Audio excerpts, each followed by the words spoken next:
大家好啊，我係 Sammy。舊年9月咧，我朋友就策劃咗個3日3夜嘅日本行山旅程，真係一個幾難忘嘅經歷嚟㗎。呢次行嘅咧就係白岳連峰嘅其中一段。上一集咧就已經初步介紹咗呢條路線啦，仲有咧我哋住嘅第一間山屋。但係真正嘅行程咧係呢一集先至開始啊！因為今日一嚟咧就要打大佬啊，上白岳連峰最高2899米嘅赤岳，論難行度啊、崎嶇嘅程度咧，肯定係比富士山高㗎。不過景色又真係好鬼靚嘅，難得嚟都係值嘅。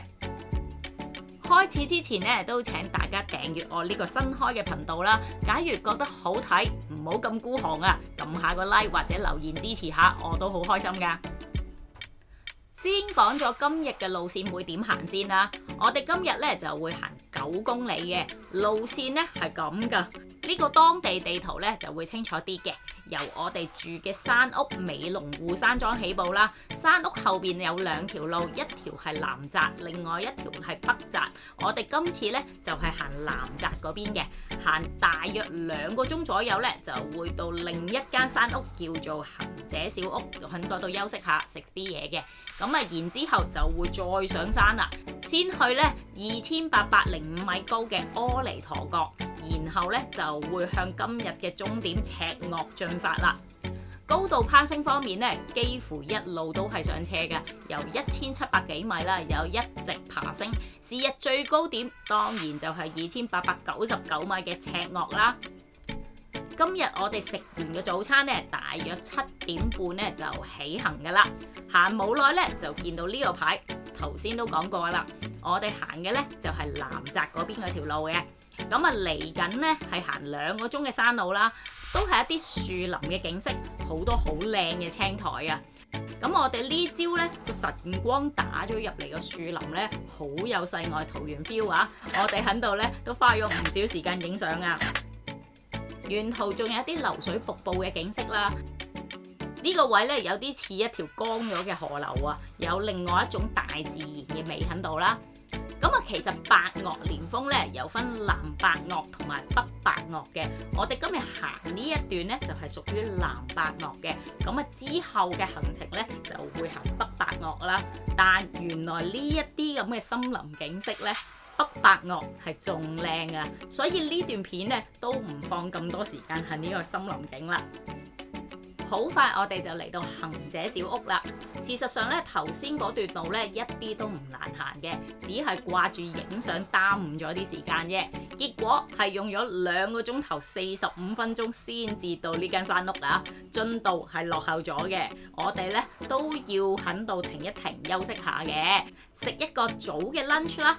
始終下半場先係戲肉啊，一陣大家就會知啦。所以雖然而家呢一刻未係好肚餓，但都要食啲嘢補充下 energy 先嘅。呢間山屋咧提供嘅 lunch 咧就有味噌拉麵啦、醬油拉麵啦、牛肉飯同埋牛肉咖喱飯嘅，都係1000 yen 嘅。咁啊樣就係咁噶啦。咁啊，行者小屋咧都係一間山屋嚟嘅，咁佢係位於高度2340米啦，都有住宿同埋1泊2食嘅，住嘅地方都幾企理下噶，外面仲可以紮營，好似要俾錢嘅。呢度都係咧行山嘅熱門落腳點嚟嘅，因為呢度有幾條路係通去唔同嘅地方嘅。佢而家呢度咧已經會分咗2個分叉位㗎啦，咁一邊咧就係咁樣上去赤岳，一邊我哋就直上去阿彌陀嗰邊先，再經中岳先再去翻赤岳。係呢邊呢條咧就係過去另外一邊叫做我唔識讀嗰個山莊名，另外個山莊嘅。係應該係話呢度有條路咧就直鏟上去天樂莊。正如我哋領隊所講啦，我哋一陣呢係要向呢一邊行上阿彌陀岳嘅。不過而家呢，阿彌陀岳入咗雲啊，唔知一陣會唔會好天呢？休息完之後又要起行啦，因為天氣預報話呢下晝有機會落雨啊，所以都唔停太耐啦。離開咗行者小屋一段路呢，都仲未係好難行嘅，但係去到阿彌陀岳同埋赤岳呢一個分叉位呢，哇哦！大家睇唔睇到啊？呢個斜道呢？而家我哋見天氣好似麻麻地啊，大家咧都15、16咧睇下想唔想阿彌陀訶，但係最後都決定啊，一場嚟到冇理由唔想噶嘛。嗱，我哋對日本嘅治安咧都好有信心嘅，所以決定放低個背囊喺呢一度，輕裝上陣，只係戴對手套咧方便攀爬嘅啫。大家見住呢啲路咧，其實都幾筆直下噶，不過小心啲啊，試清楚啲石咧邊啲鬆啊，邊啲實啊，再慢慢咁樣爬上去，其實都 OK 嘅。由呢一度咧可以睇翻我哋啲背囊啊，哇！而家幾細個，大約半個鐘左右咧就到山頂啦。上到嚟阿彌陀訶啦，2805米啊！咁上到嚟咧，阿彌陀咧都好似拜佛咁啊！咁我哋隔離咧就見到咧有呢個地藏王菩薩喺度啊！其實唔知係咪地藏王啊，即係有個菩薩像喺度啦。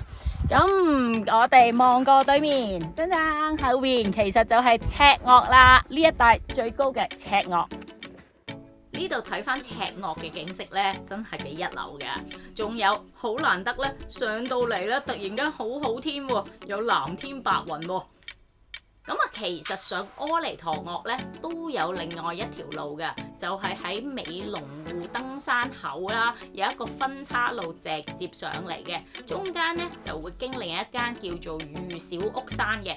咁啊，睇路程咧，原來都要成5個鐘先可以到頂喎。咁啊，由於呢條路資料比較少啦，似乎就好似唔易行咁樣嘅。上嚟阿彌陀訶唔容易，其實落山一樣都幾難啊！我哋都落得好慢㗎。咁啊，同樣用咗30分鐘，我哋先至可以落翻去咧擺背囊嗰個地方。跟住咧攞翻個背囊咧，就繼續向赤岳進發啦。不過行下咧，大約過咗20分鐘左右咧，原來我哋不經不覺就到咗另外一個山頂啦。呢度就叫做中岳。不過呢度冇標高柱，只係得個牌啫。啱啱好2700米咧，就上到嚟中岳頂啦，就咁啱咧，就喺阿彌陀同埋呢個赤岳嘅中間嗱。後邊咧就係阿彌陀啦。嗱，嚟緊後邊咧嗱，好多人啊嗰度嗱，呢個咧就係赤岳頂啦。我哋山頂坐望是日終點，就係山頂上邊啦。其實喺度咧都可以見翻頭先休息嘅行者小屋嘅，哇！加埋呢個壯闊嘅山脈，好氣勢，好靚啊！不過赤岳嘅氣勢仲勁啲啊！嗱，大家見唔見到咧嗰條雪石路啊？嗱，然後喺雪石路嘅上面咧，哇，好岩巉嗰啲岩壁咧，好似咧一啲武俠片嘅武林高手住嘅嗰啲地方，通常就係呢啲險要嘅山勢裡面啦。雪石嗰條路其實唔難行嘅，只係有啲碎石嘅啫，小心啲唔好跣親咁就 OK 啦。不過始終話晒呢度2000幾，差唔多3000米啦，每行一步咧都其實係會幾喘氣嘅。嗱，去到呢個岩壁嘅地段咧，大家就真係要好小心啦，因為啲路咧係突然之間變得好崎嶇啊，唔小心跌親咧，應該都會擦損或者咬柴啦。不過有啲險要位咧，都有鐵鏈俾大家扶住嘅。順帶一提啦，大家咧見唔見到我前邊呢位朋友又孭住個頭盔啊？大家知唔知有咩用嘅呢？原來咧就係呢一帶咧都會有機會有落石嘅，因為怕啲石會撞親個頭啦，所以好多當地人咧都會戴埋個頭盔咧嚟保護自己嘅。不過我哋今日咧就發現落石嘅機會好似唔係好大，所以咧就只係戴住冇戴喺個頭度。上緊嘅途中咧，發現天氣又好似開始轉差喎，啲雲咧就越嚟越多啦，所以咧都心急想快少少咧到住宿嘅，費事落雨啊嘛。終於嚟到赤岳頂啦，不過赤岳頂嘅地方咧唔係好大嘅，哇！呢度仲放咗個神社添，可以企到嘅地方咧唔算好多嘅啫。影相的話咧，大家就要將就下啦。終於上到嚟赤岳頂啊！仲諗住咧，今次赤岳咧2899米唔係好高，應該唔係好難，但係原來臨拉屎嗰段又崎嶇，要手腳並用，又要爬啦，哇！仲要係每一級係好高，你係咧要用自己嘅力係扯上去嘅，係真係都幾攰嘅，你都唔好話。咁我爬下咧，因為咧可能咧個膊頭咧用力得滯咧，有啲扯傷咗，好似咧一用力咧個膊頭想抽筋咁樣。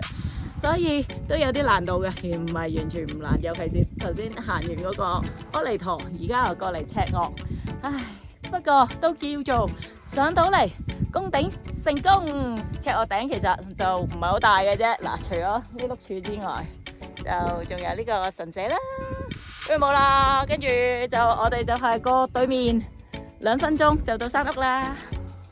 由赤鱷頂咧就行2分鐘左右就到今日終點啦。赤鱷頂上山莊，佢話就係2899米，但係我就標咗2889米。不過 anyway， 是日目的地已經到達啦。嗱，而家咧入晒雲啦，乜景色都睇唔到。希望聽朝一早起身之後就可以有個靚景啦，有機會，因為山嘅天氣咧變化好大，今日咧唔好天，聽日就可能會好天㗎啦。我哋今日4點左右咧就已經嚟到山屋啦，唔算好遲啊，未到食飯時間，先啤啤佢慶祝我哋打大佬成功。呢間山屋咧就冇得沖涼嘅，只可以自己帶啲濕紙巾抹下身啊。我哋今晚有房瞓嘅，呢間就係啦，可以住5個人嘅。但其實出面咧大廳都好企理啊，不過今晚入住咧就唔係太多人，唔滿嘅。咁啊，同好多山屋一樣啦，呢度都係咧早食飯早熄燈，晚飯咧就係5點鐘，早餐咧就係5點半，8點咧就要熄燈瞓覺噶啦。始終呢度咧已經差唔多3000米啦，所以溫度係會低啲嘅，最低係得8度嘅啫。但室內溫度都 OK 嘅，加件薄褸咧都唔係話太凍嘅啫。晚餐每人1份，份量唔算好多，但都唔錯啦。不過早餐份量都係細啊！呢度1泊2食咧就係每人12000 yen。重申啊，呢一個係2024年嘅價錢，唔知有冇調整啊？不過去廁所要另外收錢，叉電都係要另外收錢啊。不過都係100幾 yen 啫，始終海拔咁高，資源短缺啊嘛，都要俾噶啦。呢度床位係冇得預訂，先到先得嘅，但係房就可以訂啊，不過要加錢，每間房咧就加8000 yen。呢間山屋咧都有個靚露台嘅，天氣好咧可以夜晚睇星嘅，第2朝咧可以睇日出添。但係我哋呢日入住天氣真係麻麻地啊，所以都係早啲休息，第2日繼續旅程好過啦。今日 Day 2嘅行程係咁多啦，下一集 Day 3行程會向北白岳進發。嗱，估唔到天氣係越嚟越好嘅，景色仲越嚟越靚添。我哋咧仲會睇下一間豪華嘅山屋啦，仲訪問埋靚靚嘅老闆女添。想睇的話咧，記得訂閱我嘅 channel 啦。咁啊，仲有，如果大家咧都想揾人設計一啲特色嘅旅程啊，或者想揾人咧幫手訂機票啊、訂山屋啊，都可以 email 過嚟俾我嘅，我會將你哋嘅資料轉介俾我做旅行社嗰位朋友噶啦。咁啊，最後如果覺得我呢條片好睇的話咧，記得幫忙撳 like 同埋留個言支持下啦。